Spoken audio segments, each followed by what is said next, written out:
La palabra de Dios en Proverbios capítulo 3 versículos del 1 al 7 nos dice: Hijo mío, no te olvides de mi enseñanza, y tu corazón guarde mis mandamientos, porque largura de días y años de vida y paz te añadirán. La misericordia y la verdad nunca se aparten de ti. Átalas a tu cuello, escríbelas en la tabla de tu corazón.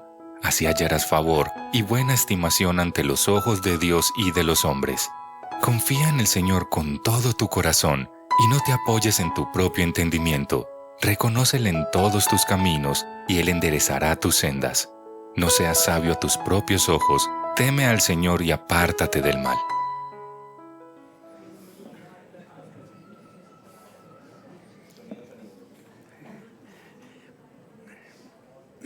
Buenos días. Me da mucho gusto saludarles esta mañana, hoy con el encargo y el privilegio de compartir la palabra del Señor. Oremos para que entremos un poquito en el reposo. Señor, queremos darte gracias, Padre, por convocarnos una vez más este día, Señor, para escuchar tu sabio consejo, tu palabra oportuna, tu guía correcta, Señor, tu dirección. Señor, te rogamos y te pedimos que tu Santo Espíritu, Señor, nos ayude a comprender este asunto de una manera más profunda, el asunto de tu palabra, Señor. De manera que te rogamos, Señor, que de la misma forma que nosotros entramos hoy, no nos dejes salir igual, Señor. No nos dejes salir igual. Entonces, instrúyenos por medio de tu Santo Espíritu, Señor. Te ruego por cada uno de mis hermanos y de mis hermanas, Señor, que esta mañana, sea cual sea la condición en la que se encuentren aquí en este momento, y aún aquellos que nos están mirando a través de el canal, Señor, pues, Señor, háblales con tu palabra, Señor. Y una vez más te pido por la persona que hoy usas, Señor, por tu siervo, para que cada palabra que salga de su boca, Señor, cada pensamiento que se geste en su mente y en su corazón sean sujetos completamente a la voluntad en Cristo Jesús. Amén. Amén. Amén. Bueno, queridos hermanos y hermanas, estamos en la serie, ¿cómo se llama la serie? Estamos mal, ya empezamos graves. ¿La qué? Al unísono, ¿la qué? Eso es, la justicia de Dios impartida en el Evangelio. Sí, yo sé que a veces necesitamos un poquito ahí de prehit para el asunto, pero vamos bien. El pasaje de estudio que tenemos hoy está en Romanos capítulo 5, y de los versículos del 12 al 21. Vamos llegando allá. Romanos capítulo 5, versículos del 12 al 21. Pero antes de leer el texto, yo quisiera recordar un hecho histórico de la Segunda Guerra Mundial. ¿Sí? Un pequeño hecho histórico. Y tiene que ver con una frase que pronunció el primer ministro de Inglaterra, Winston Churchill, ante el Parlamento británico el 20 de agosto de 1940. Esa frase tenía que ver con reconocer la enorme deuda de gratitud que el pueblo británico tenía hacia los pilotos de la Real Fuerza Aérea durante la batalla de Inglaterra. Él dijo, y estoy simplificando un poquito la frase, él dijo esto: nunca tantos debieron tanto a tan pocos. ¿Sí? Nunca tantos debieron tanto a tan pocos. Churchill con esa frase lo que estaba haciendo era enfatizar que la supervivencia de Inglaterra dependió en gran medida de la valentía de un pequeño grupo de pilotos que se enfrentó en muy inferior número a los pilotos de la Fuerza Aérea Alemana, que los superaban grandemente.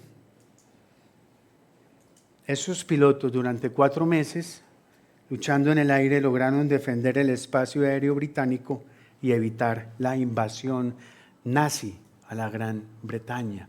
Nunca tantos debieron tanto a tan pocos. Eso dijo Churchill. Bueno, nosotros, considerando el tema central del pasaje que vamos a leer a continuación, decimos, nunca tantos debieron tanto a un solo hombre. Nunca tantos debieron tanto a un solo hombre. Y ese es el título del mensaje para esta mañana. Entonces, Romanos capítulo 5, 12 en adelante. ¿Estamos ahí? Muy bien, familia. Leemos entonces la bendita palabra del Señor. Por tanto, habiendo sido justificados por la fe, ¿sí? Muy bien, sí que por eso paré. Yo veía que nadie me estaba diciendo, pastor, creo que va más adelante el texto. Bien, pero entonces sí comienza con por tanto, ¿cierto? Muy bien, eso está bien. Ahí estamos bien. Por tanto, tal como el pecado entró en el mundo por medio de un hombre y por medio del pecado la muerte, así también la muerte se extendió a todos los hombres, porque todos pecaron. Pues antes de la ley había pecado en el mundo, pero el pecado no se toma en cuenta cuando no hay ley. Sin embargo, la muerte reinó desde Adán hasta Moisés, aún sobre los que no habían pecado con una transgresión semejante a la de Adán, el cual es figura de aquel que había de venir.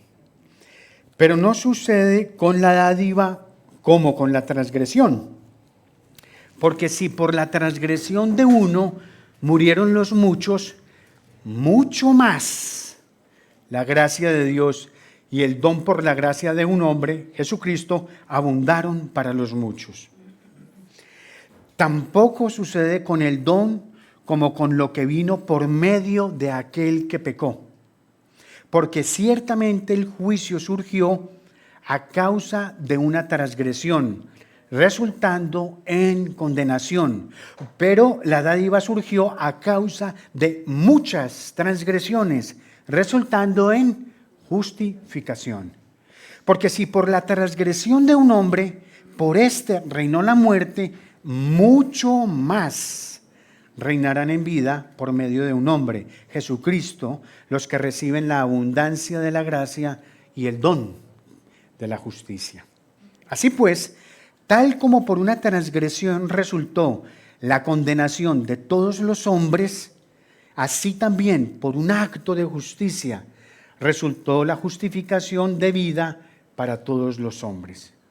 Porque así como por la desobediencia de un hombre los muchos fueron constituidos pecadores, así también por la obediencia de uno los muchos serán constituidos justos. La ley se introdujo para que abundara la transgresión, pero donde el pecado abundó, sobreabundó la gracia, para que así como el pecado reinó en la muerte, así también la gracia reine por medio de la justicia para vida eterna, mediante Jesucristo nuestro Señor.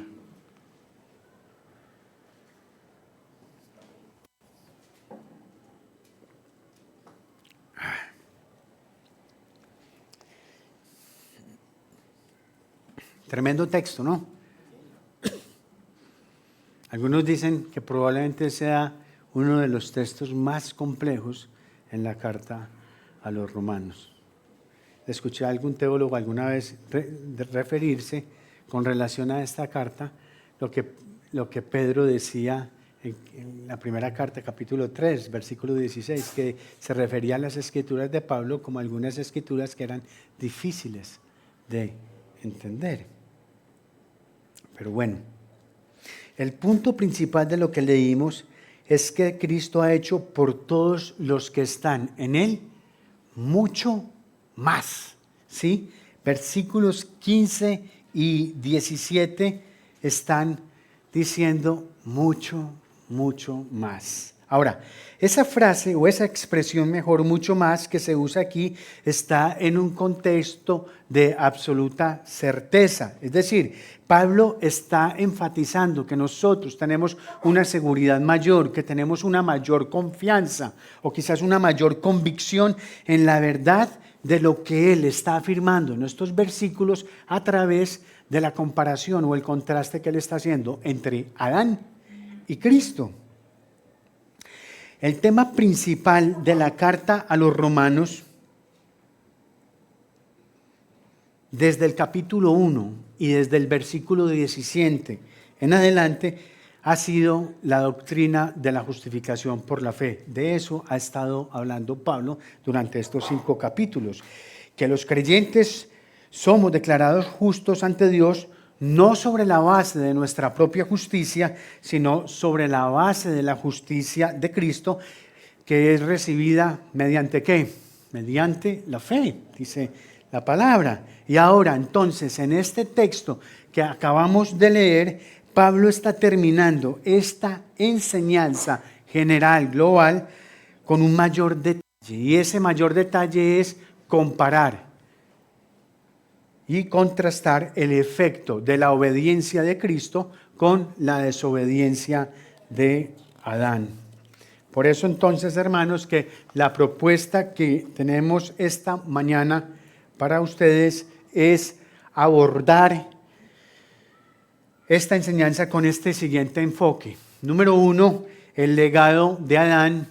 Número 2, como lo dice la Escritura, aquel que había de venir.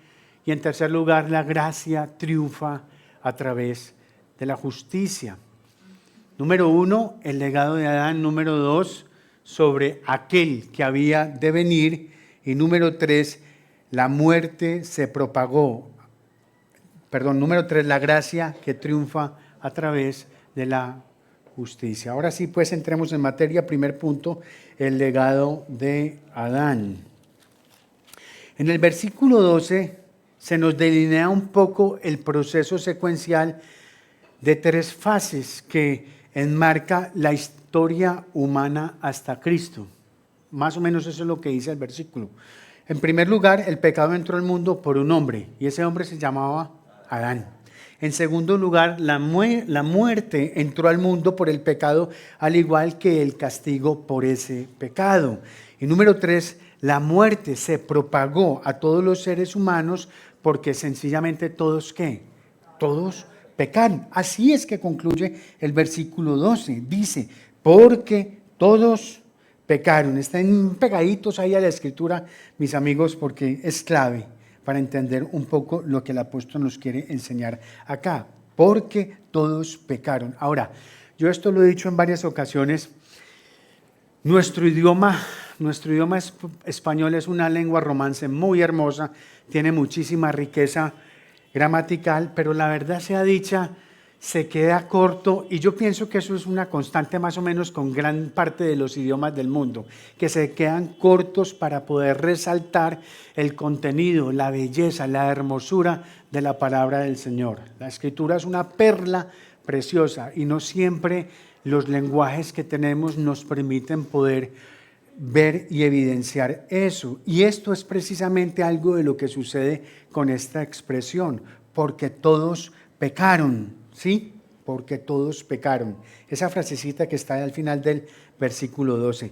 Pues bien, esa frase en el texto original en griego está en un tiempo verbal que señala a una acción que ocurrió en el pasado, una acción que se hizo completa, pero que ocurrió una sola vez. ¿Sí me entienden eso? Eso es un poquito complejo, porque nosotros no tenemos algo así parecido en nuestra lengua. Una sola acción que ocurrió en el pasado, y esa acción fue única. Es decir, lo que Pablo está diciendo aquí es que toda la raza humana pecó en una sola acción que se realizó en el pasado. Eso es lo que él está diciendo ahí. en una sola acción que se realizó en el pasado. El apóstol no está diciendo que todos los hombres morimos porque somos como Adán. Él no está diciendo eso. Es decir, porque pecamos como Adán. No, él no dice eso. Él está diciendo es que todos estuvimos en Adán. Es decir, cuando Adán pecó, nosotros estábamos ahí pecando con Adán. Eso es lo que él está enfatizando acá. Y los siguientes versículos, los versículos 13 y 14, están mostrando el significado precisamente de lo que Pablo está diciendo aquí en este versículo 12. Él dice que la ley, en el versículo 13, dice que la ley del pecado no se tomaba en cuenta antes porque no estaba la ley. Dice, pues antes de la ley había pecado en el mundo, pero el pecado no se tomaba en cuenta cuando no hay ley.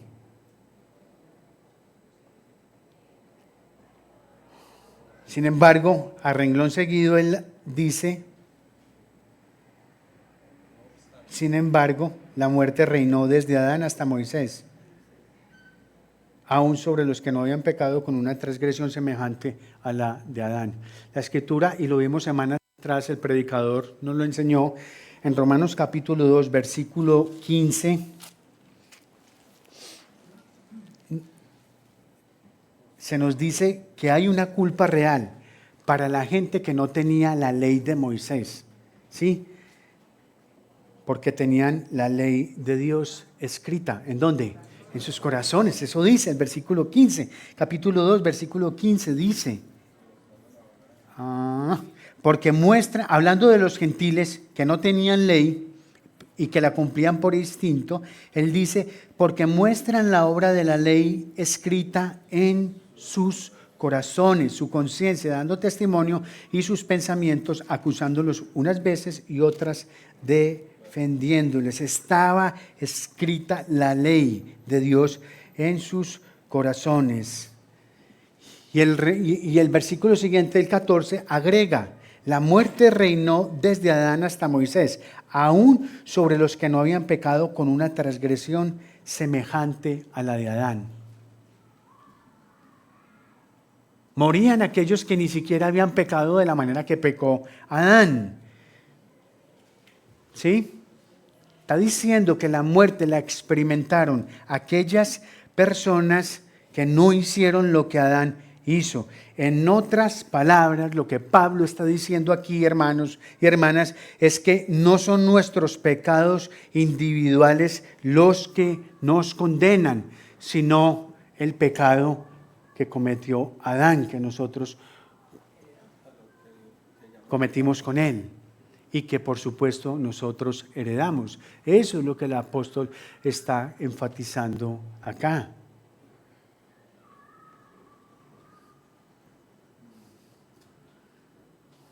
Yo sé que usted y yo podemos estar pensando que nuestros pecados son muy horribles y puede que de hecho sí, así lo sean. Claro que sí.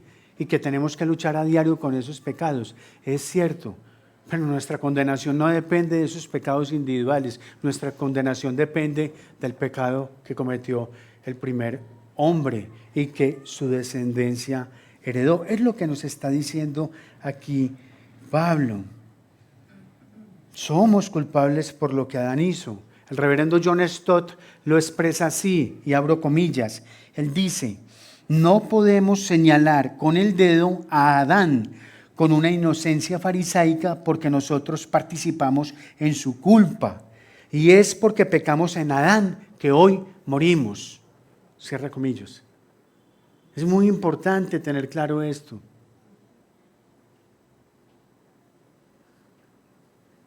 Es muy importante. Es porque pecamos en Adán que hoy morimos. Es decir, hermanos, esencialmente, el pecado de Adán es el problema más fundamental para nosotros, no nuestros pecados individuales. Así como la justicia de Cristo es la solución fundamental, no nuestra propia justicia. ¿Está claro eso?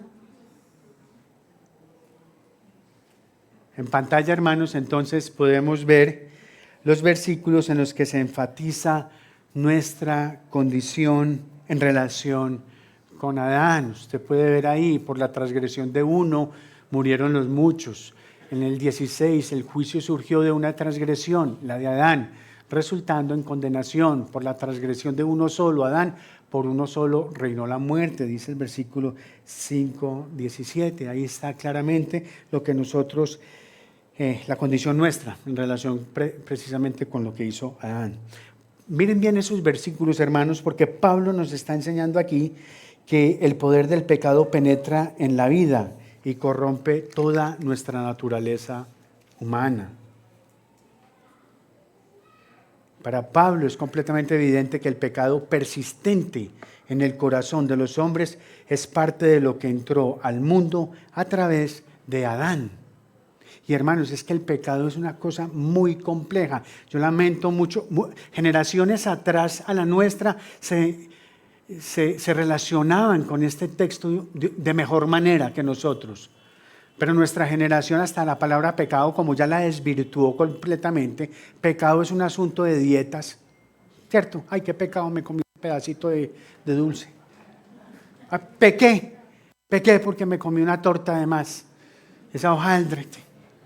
Sí, esta generación redujo el significado gramatical de esa palabra, que sencillamente es aterradora. ¿Y por qué es aterradora?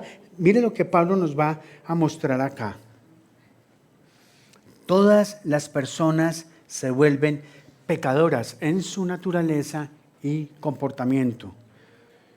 Todas las personas se vuelven pecadoras en su naturaleza y en su comportamiento. Ahora, es cierto, el tema de la naturaleza pecaminosa no es predominante aquí, ¿sí? Reconozco eso, no es algo que esté dominando el texto, pero sí lo es en otras cartas de Pablo, y para serles honesto, lo es en muchos pasajes de la Biblia. El Salmo 51 habla de ese asunto, Job en el capítulo 15 lo toca, Jeremías en el capítulo 13 también lo menciona, y Ezequiel en el capítulo 11. Yo voy a traer solamente aquí un ejemplo precisamente de una de las cartas del apóstol Pablo en Efesios capítulo 2, versículo 3.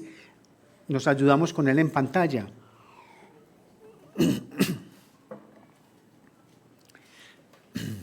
Dice Efesios 2:3, entre ellos también nosotros en otro tiempo vivíamos en las pasiones de nuestra carne, satisfaciendo los deseos de la carne y de la mente, y éramos por naturaleza, ojo a esa palabra clave, por naturaleza, ¿qué? Hijos de ira, lo mismo que los demás. Dejemos eso ahí un momentico.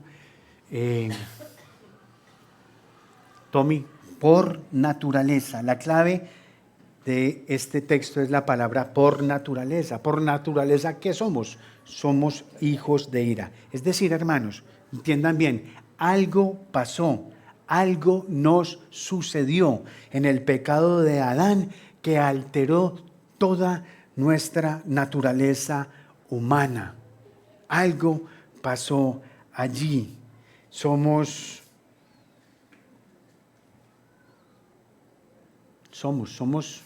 pecadores.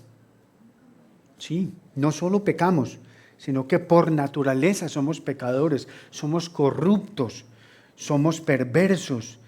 Somos rebeldes, esa es la verdad, y eso es por naturaleza. Entonces mire la evolución y la escala de este asunto. No solo pecamos, sino que somos injustos por naturaleza.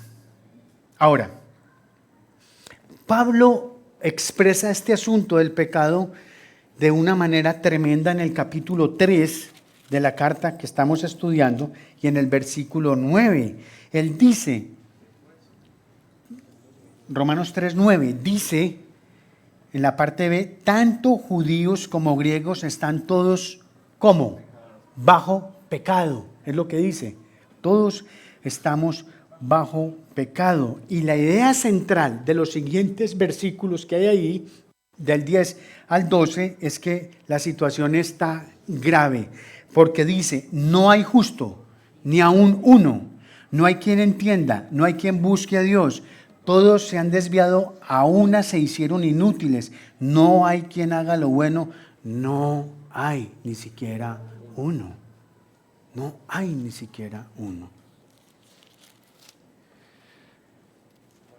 Entonces, mire pues, no solo pecamos, no solo somos injustos por naturaleza, sino que el texto que dice que vivimos bajo el poder del pecado. Eso está diciendo el texto. Pero hay más, perseverá que hay más. Romanos capítulo 6, versículos 6, 17 y 20. De eso nos van a hablar la próxima semana el predicador. Romanos 6, 6, 17, 20, se nos llama no solo pecadores, sino esclavos del pecado. Esclavos del pecado. Una vez más, recopilemos, no solamente somos pecadores, no solamente somos injustos por naturaleza, vivimos bajo el poder del pecado y de ñapa somos esclavos de él.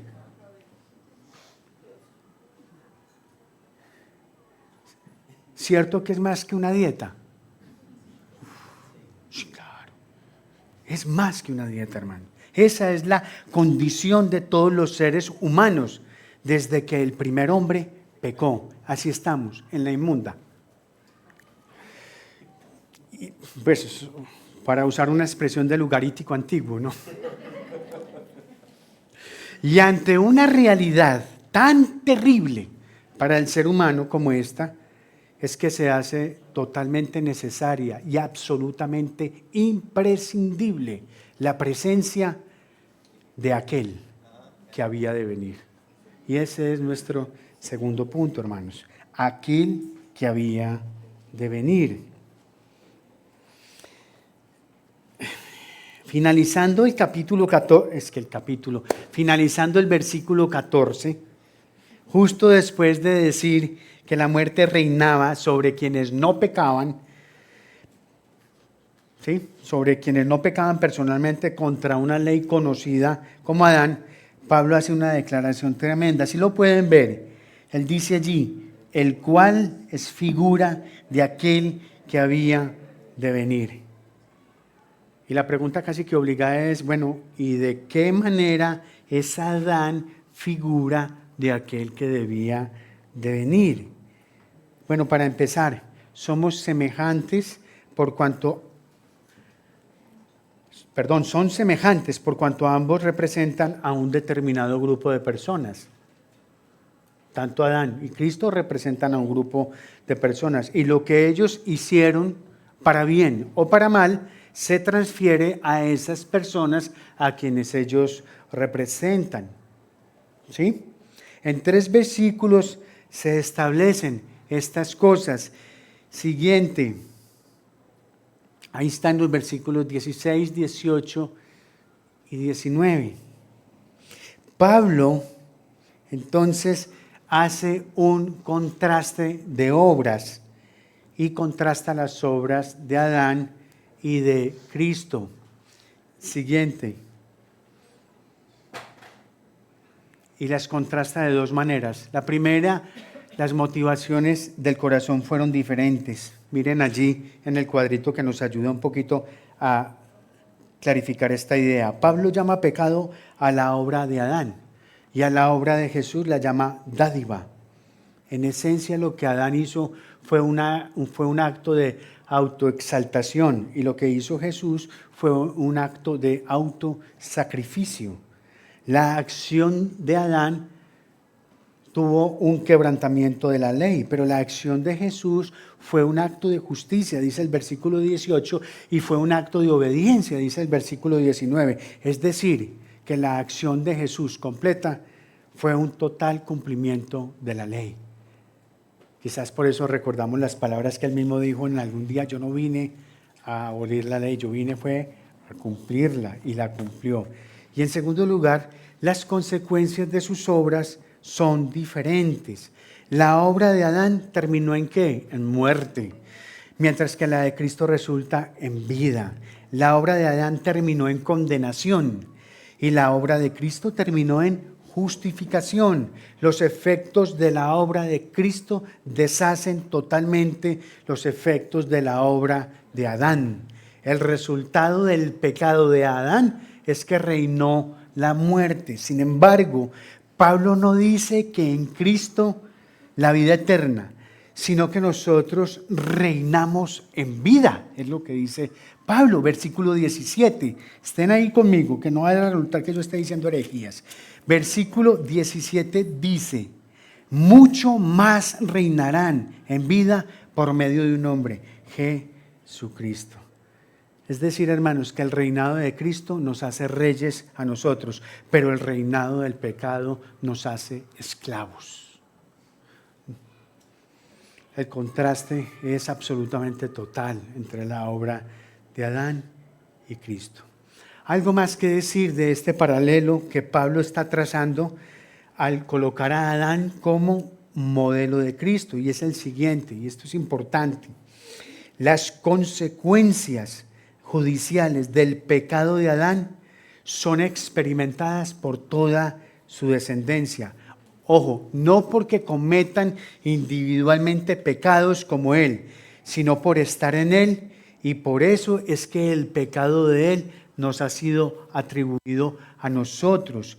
Pero una vez más, usted puede ver allí la obra de Cristo, los beneficios y las cosas positivas de la obra de Cristo en esos versículos que tienen en pantalla. Una vez entonces que Pablo ha dejado claro ese argumento del pecado de Adán, él introduce entonces ese paralelo grande con Cristo. Las consecuencias judiciales de la justicia de Cristo son experimentadas por todo su pueblo, no sobre la base de que hagan obras justas como las que él hizo, sino sobre la base de estar en él. Y la justicia de Cristo, su justicia, nos es atribuida. Si pueden ver, el objetivo y la esencia de este contraste, de esta comparación que está haciendo Pablo con Adán, es resaltar la figura preeminente de Cristo sobre el ser, sobre todos nosotros, o mejor dicho, para beneficio de nosotros. Ahora, este paralelo, hermanos, es crucial. Yo sé que este es un texto complejo, no es un texto fácil, es un texto evidentemente lleno de pura doctrina, pero si lo que les voy a decir enseguida, si con eso se quedan, se libró la boleta, hermanos, se libró la avenida. Así es, si con esto se quedan, como dijo Bolívar, yo moriré y bajaré tranquilo al sepulcro. Mire pues, ojo con esto, la razón más profunda por la que la muerte reina sobre todos no se debe a nuestros pecados individuales, sino al pecado de Adán que se nos atribuye. ¿Estamos claros ahí? Voy a repetirlo. La razón más profunda por la que la muerte reina sobre todos no se debe a nuestros pecados individuales, sino al pecado de Adán que se nos atribuye. Así que la razón más profunda por la que reina la vida eterna no se debe a nuestras obras de justicia individuales, sino a la justicia de Cristo que se nos atribuye por gracia mediante la fe.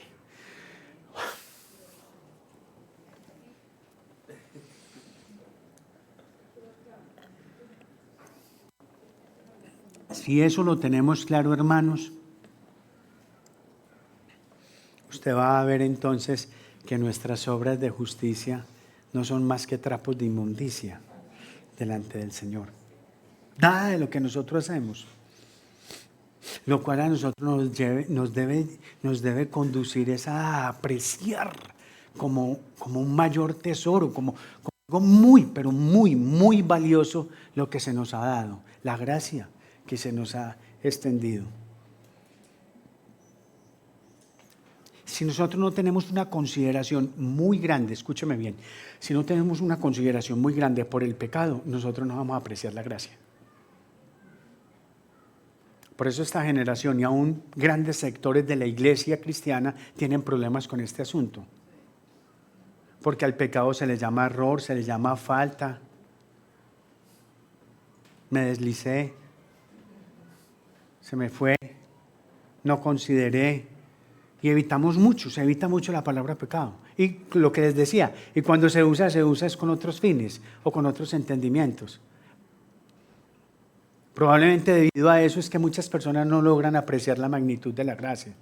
Porque solo si nosotros sabemos la magnitud y lo grande que nosotros somos como pecadores, entonces vamos a apreciar y a dimensionar el enorme valor de lo que Cristo hizo por nosotros. Y de lo que el Padre hizo a través de Cristo por nosotros, que fue imputarnos la justicia de Él, atribuirnos esa justicia a Él. Si hay algo, hermanos, que Dios realmente revela a través de esta doctrina del pecado original, porque eso es de lo que hemos estado hablando, de la doctrina del pecado original, es que nosotros somos muy propensos a pensar que podemos y debemos reconciliarnos con Dios a través de nuestras obras de justicia. Otra vez esto nos evidencia a nosotros esa religiosidad, ese legalismo, esa forma de nosotros querer agradecerle al Señor con lo que nosotros hacemos por Él. Eso al Señor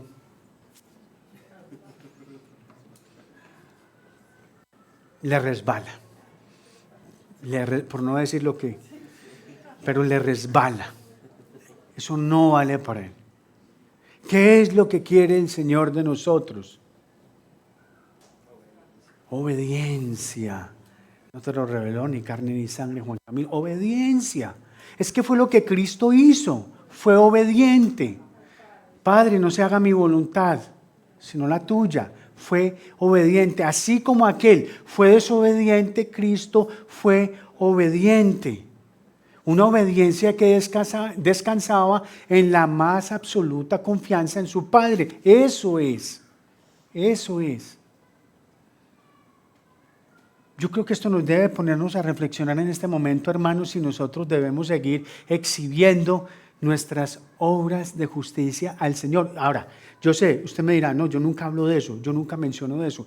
Si el Señor pudiera hablarnos a cada uno y decirnos, yo conozco tu corazón, puede que no las hables, puede que no las mendigas, pero yo conozco tu corazón. ¿Cuál es la motivación? ¿Cuál es la motivación? Porque ¿saben qué, hermanos? Si hay algo que también este texto nos permite a nosotros saber, es esto. ¿De qué forma o de qué manera probablemente muchos de nosotros están viviendo su vida de fe cristiana desde la perspectiva de Adán? Adán fue autosuficiente. Tomó sus decisiones sin considerar al Señor. ¿Le suena eso familiar? ¿Suena eso como familiar o no? Adán fue desobediente. ¿Nos suena la desobediencia como algo familiar?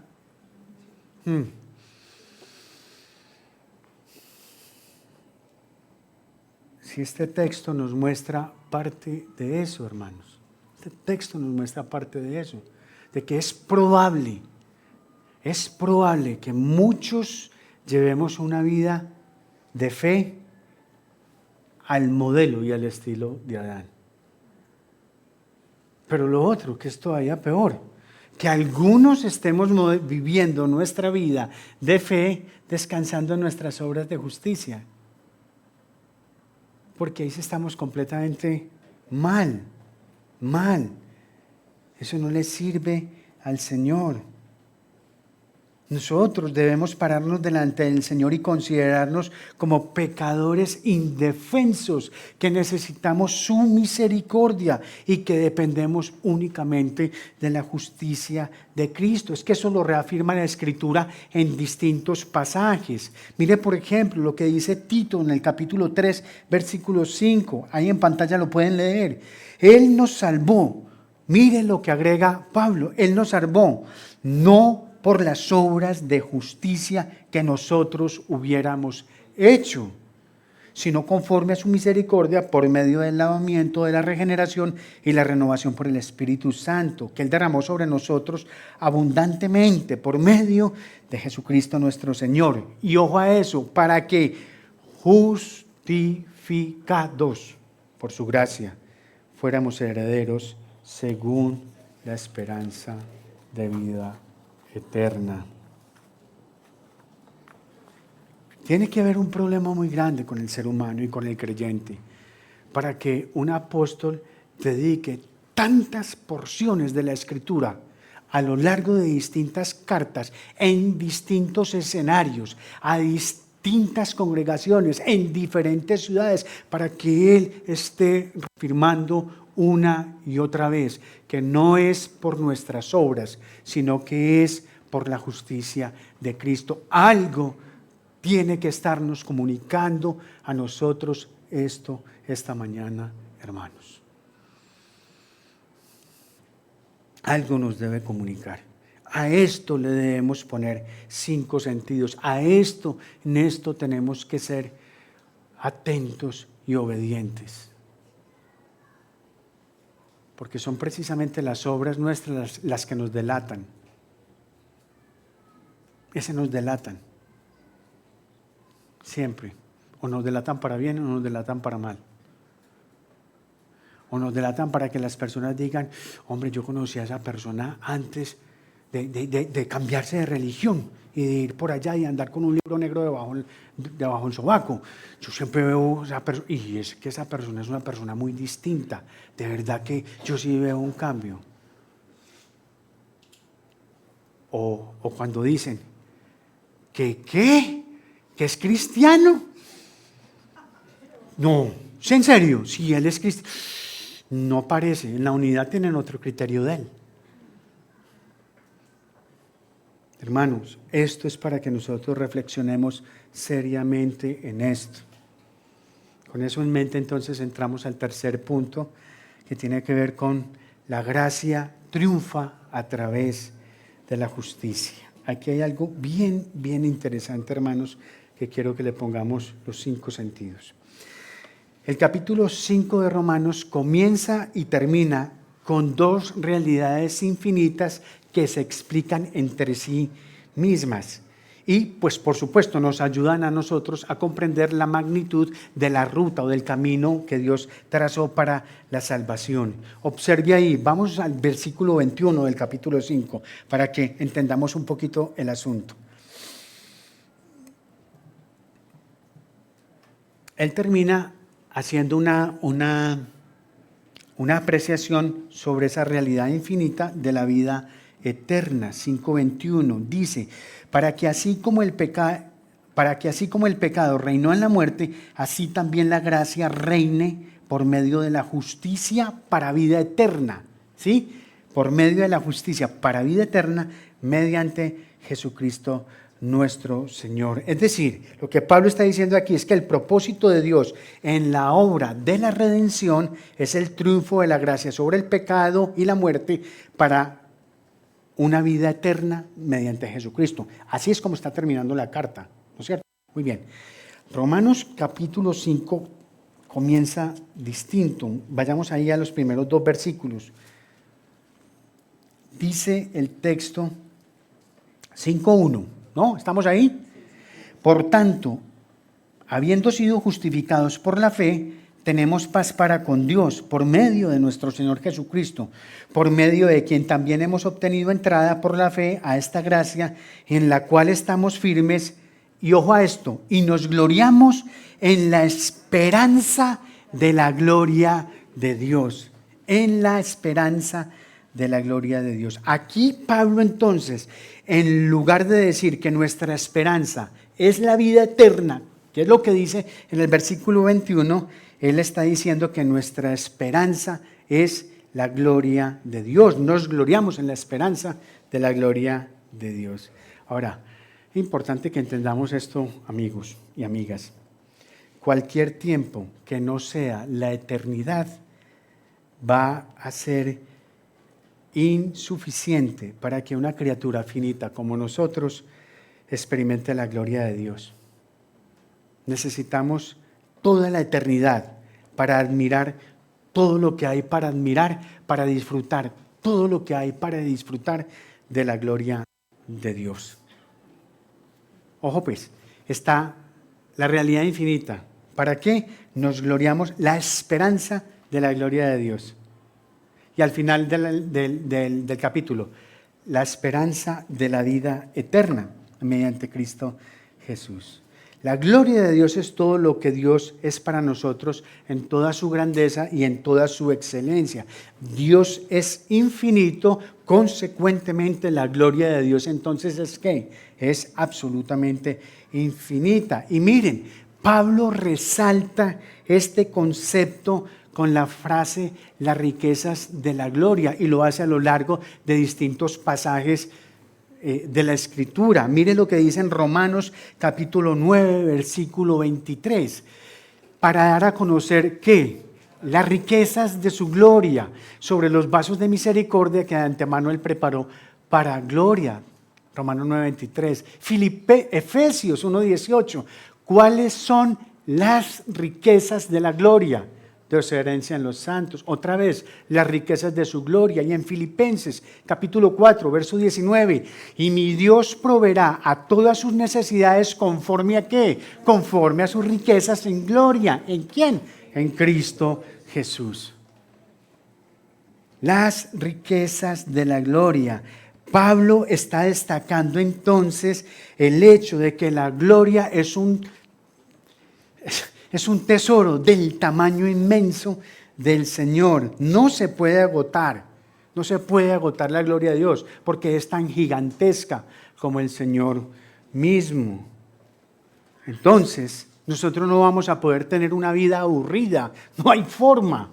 A los que estaban pensando que iban a tocar lirita encima de una nube por toda una eternidad, no, bájese de esa nube. Deje la lira allá y bájese de esa nube porque eso no va a ser así, no va a ser así. ¿Sabe por qué? Porque es en la gloria de Dios donde viviremos, es en la gloria de Dios donde existiremos y es en la gloria de Dios donde nos moveremos. Ahí está el capítulo 5 de Romanos entonces. ¿Comienza con qué? Con la esperanza de la gloria de Dios. ¿Y termina con qué? Con el triunfo de la vida eterna. La esperanza de la gloria de Dios es el contenido y el triunfo de la vida eterna es la duración. Ahí tienes contenido y duración de nuestro futuro con Dios. Si vamos a disfrutar de la gloria de Dios, necesitamos la vida eterna. Punto. No hay otra posibilidad. Esa es la realidad. La vida eterna no es un fin en sí misma, es un medio. ¿Para qué? Para poder disfrutar de la gloria de Dios. Es lo que Pablo nos está diciendo entonces en este capítulo. ¿Están conmigo, cierto? Muy bien. El fin entonces de toda la creación, de toda la historia, de toda la redención, es la gloria de la gracia triunfante de Dios por la justicia de Cristo, librándonos del pecado y de la culpa y de la condenación. Una justicia que tuvo su culmen en la cruz. En la cruz. En la cruz es donde podemos ver lo peor que el pecado puede hacer cuando crucificamos al Señor. Sin embargo, en la cruz también podemos ver que ni lo más vil que el pecado logra hacer puede frustrar la salvación de Dios.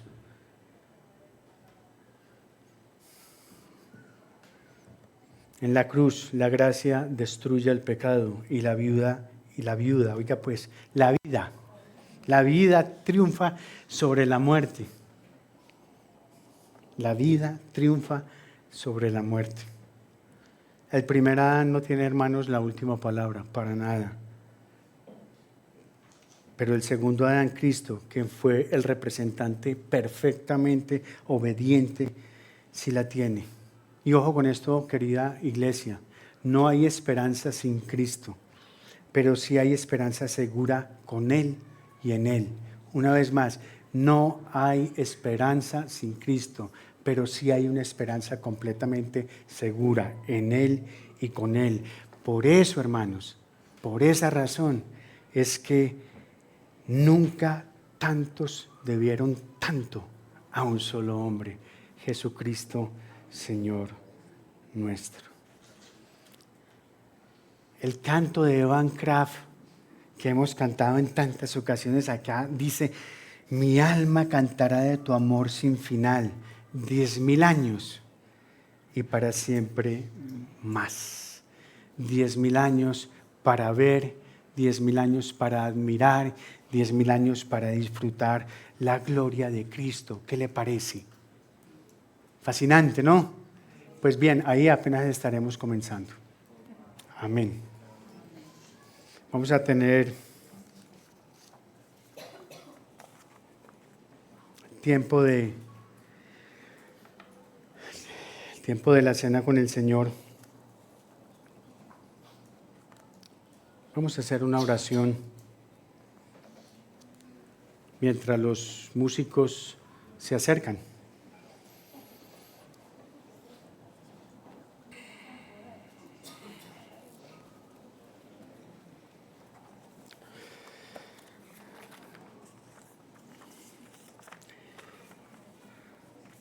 Padre, te damos gracias, Señor, por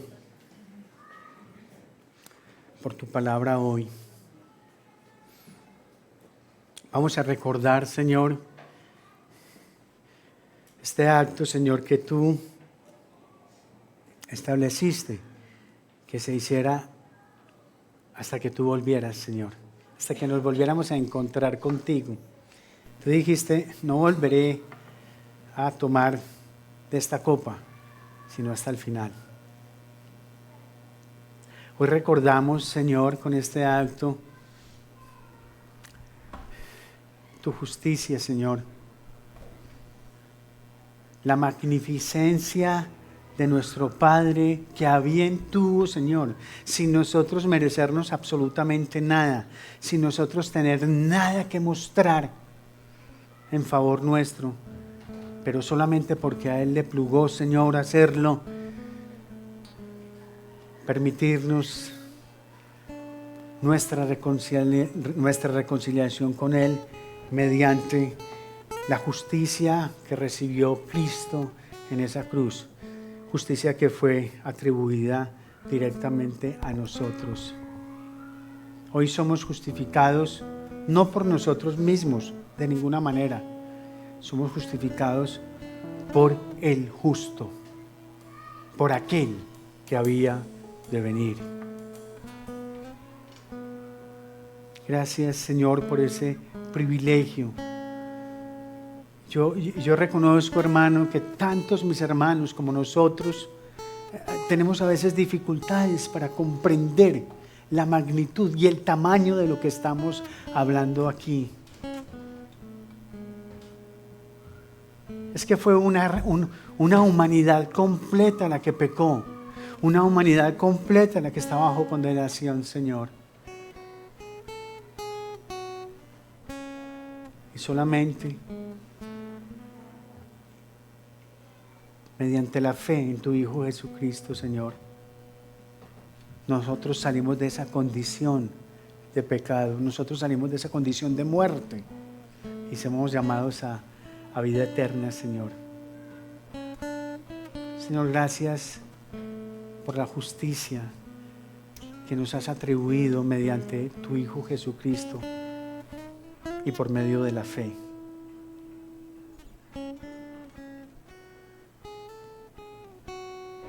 Gracias, Señor. Por eso hoy celebramos esta cena, Señor, recordando esto.